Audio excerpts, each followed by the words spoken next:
परिवार, जहां प्यार, विश्वास और सुरक्षा का वास माना जाता है, वहां कभी-कभी शोषण का दंश भी झेलना पड़ता है।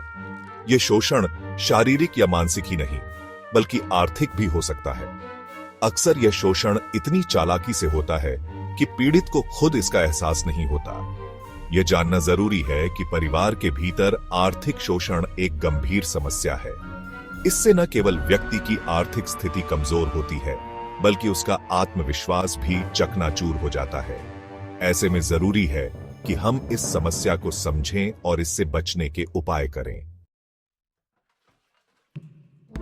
आर्थिक शोषण के कई रूप हो सकते हैं। जबरदस्ती पैसे ऐंठना, बिना इजाजत बैंक अकाउंट का इस्तेमाल करना, नाम पर कर्ज लेना, प्रॉपर्टी हड़पना आदि। कई बार परिवार के सदस्य भावनात्मक दबाव बनाकर या डरा धमकाकर भी शोषण करते हैं।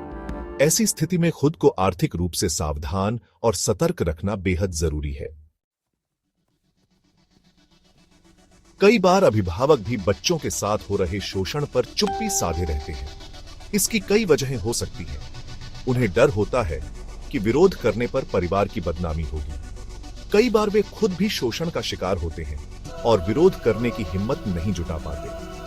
कभी कभी तो उन्हें इस बात का एहसास ही नहीं होता कि उनके बच्चों के साथ गलत हो रहा है। सतर्कता ही बचाव। बच्चों के लिए जरूरी। बच्चों को बचपन से ही आर्थिक शोषण के प्रति जागरूक करना जरूरी है। उन्हें अपने अधिकारों की जानकारी होनी चाहिए। उन्हें यह समझना होगा कि किसी को भी उनका आर्थिक शोषण करने का हक नहीं है। बच्चों को यह सिखाना चाहिए कि अगर कोई उनका शोषण करने की कोशिश करे तो वे खुलकर विरोध करें और अपने माता पिता या किसी बड़े का सहारा लें। आर्थिक आत्मनिर्भरता, सुरक्षा कवच।